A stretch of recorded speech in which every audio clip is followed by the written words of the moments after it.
takut Verdi Sambo viral.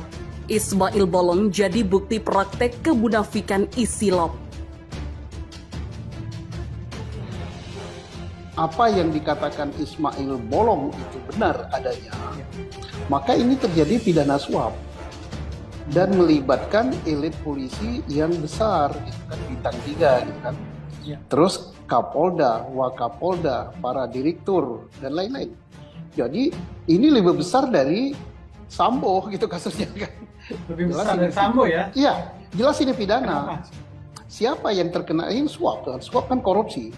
Siapa yang kena ke dalam pidana ini adalah mulai dari bintang 3, Kapolda, kemudian para kombes dan lain-lain, bahkan sampai Kapolsek itu peredaran dulu.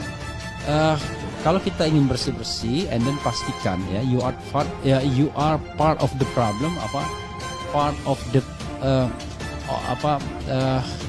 jadi bagian dari pemecahan masalah ya, part of the problem, bagian dari masalah atau bagian dari pemecahan masalah ya.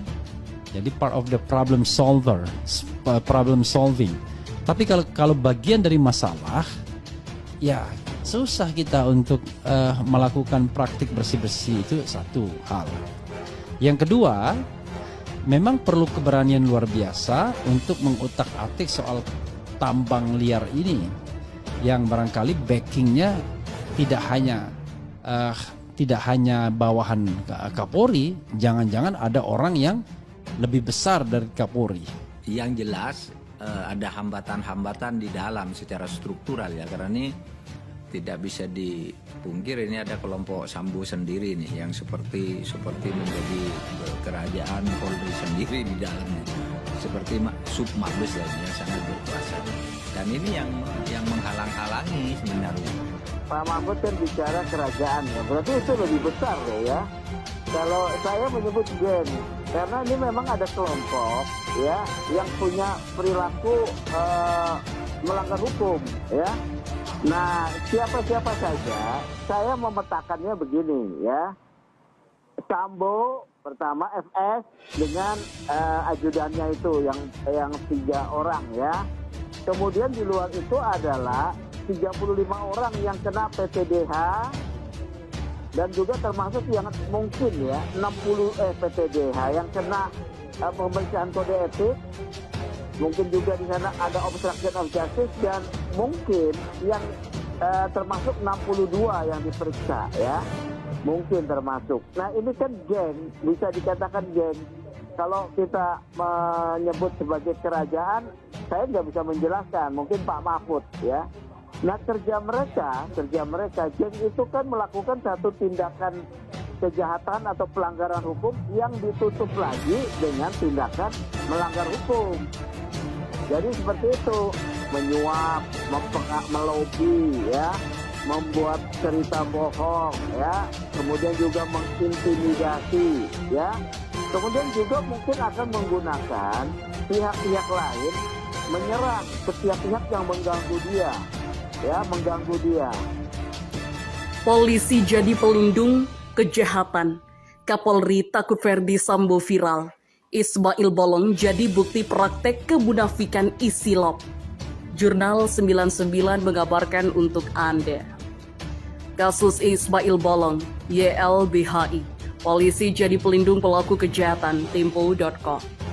Ketua Yayasan Lembaga Bantuan Hukum Indonesia, YLBHI, M. Isdur, menyatakan kasus Ismail Bolong merupakan bukti adanya praktek perlindungan oleh aparat kepolisian terhadap pelaku kejahatan. Karena itu, YLBHI dan sejumlah organisasi masyarakat sipil mendorong agar Kapolri Jenderal Listio Sigit Prabowo melakukan reformasi di tubuh institusi kepolisian. Ada kondisi di mana aparat penegak hukum bukan lagi menjadi aparat yang ditugaskan sesuai dengan undang-undang kepolisian, tetapi menjadi pelindung kejahatan, kata Isdur dalam konferensi pers di gedung YLBHI, Jakarta, Rabu 23 November 2022. Isdur menilai kasus tambang ilegal Ismail Bolong ini menunjukkan adanya perlindungan secara terstruktur terhadap pelaku kejahatan. Tanya di level bawah, perlindungan juga dilakukan oleh pejabat di tingkat tertinggi. Perwakilan LBH Samarinda, Fahul Huda, menyatakan bahwa skema perlindungan tersebut bukan hal baru. Pasalnya kasus tambang ilegal seperti ini marak terjadi di wilayah Kalimantan Timur. Dia pun meminta Polri untuk menjadi kasus Ismail Bolong ini menjadi sebagai pintu masuk untuk menggusut berbagai masalah tambang ilegal di sana. Jadi Ismail Bolong sebagai pintu masuk untuk mengungkap segala kejahatan tambang ilegal, ujar perwakilan LBH Samarinda Fatul Huda dalam konferensi pers yang sama. Isnur menambahkan, reformasi Polri diharapkan tak hanya menyentuh wilayah Kalimantan Timur saja. Dia menilai pemberantasan mafia tambang dan para backingannya harus dilakukan di seluruh wilayah Indonesia. Pada sidang di Pengadilan Negeri Jakarta Selatan Senin kemarin, 22 November 2022, Mantan Kepala Divisi Profesi dan Pengamanan Polri Irjen Verdi Sambo membenarkan soal dokumen penyelidikan terhadap aktivitas tambang ilegal di Kalimantan Timur yang pernah dia serahkan ke Kapolri pada April 2022. Meskipun demikian, Sambo enggan menjelaskan secara rinci hasil temuannya saat itu. Ya sudah benar itu suratnya, surat penyelidikan Divisi Propam Polri, kata Sambo. Dokumen penyelidikan di Propam. Dalam dokumen yang tersebar ke publik pada awal November itu, Sambo melaporkan soal adanya permainan antara oknum aparat kepolisian dengan para pelaku tambang batubara ilegal di Kalimantan Timur. Sambo menyebut adanya pembiaran atas aktivitas tersebut. Pembiaran itu menurut dokumen tersebut karena adanya uang koordinasi yang diserahkan oleh Ismail Bolong CS ke para perwira tinggi Polri. Dia pun memperinci sejumlah nama jenderal hingga perwira pertama yang menerima aliran dana hingga miliaran rupiah. Menurut Sambo, Ismail CS menyisihkan Rp30.000 hingga Rp80.000 per metrik ton. Untuk uang koordinasi itu, dia pun menyatakan telah menemukan bukti yang cukup soal permainan para anggota polisi tersebut. Kapolri Jenderal Listio Sigit Prabowo menyatakan tak tahu secara mendetail soal laporan Verdi Sambo itu. Ia mengaku hanya mendapatkan ringkasan laporan soal tersebut. Listio Sigit pun menyatakan telah mencopot sejumlah anggotanya yang disebut terlibat. Saya perintahkan untuk pemeriksaan saya minta didalami dan mengambil langkah.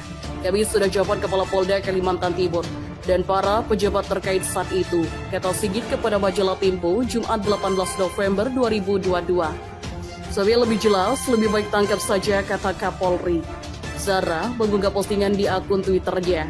Hal itu disampaikan Bambang menyusul pernyataan mantan Kadif Propam Polri, Verdi Sambo, yang mengakui surat hasil penyelidikan kasus tambang ilegal. Kalau FS enggak bersuara, enggak diperiksa ya, hanya bertanya. Kapolri didesak meriksa sebuah nama di surat tambang ilegal. Peneliti bidang kepolisian dari Institute for Security and Strategic Study, Bambang Rukminto, menganggap sebuah nama perwira polisi yang tercantum dalam laporan hasil penyelidikan bisnis tambang ilegal di Kalimantan Timur harus diperiksa. Hal itu disampaikan Bambang menyusul pernyataan mantan Kadif Propam Polri Verdi Sambo yang mengakui surat hasil penyelidikan kasus tambang ilegal. Namun di sisi lain ia mempertanyakan siapa anggota polisi yang akan memeriksa Komjen Agus Andrianto bila masih menjabat Kabar Reskrim. Untuk memeriksa Verdi Sambo dan Bintang 2 itu dan masih aktif sebagai Kadif Propam dalam kasus pembunuhan Joshua saja begitu sulit. Bisa dibayangkan kesulitan penyidik kepolisian bila akan memeriksa Reda Bersatu di Barreskrim bila tidak dinonaktifkan lebih dulu, katanya.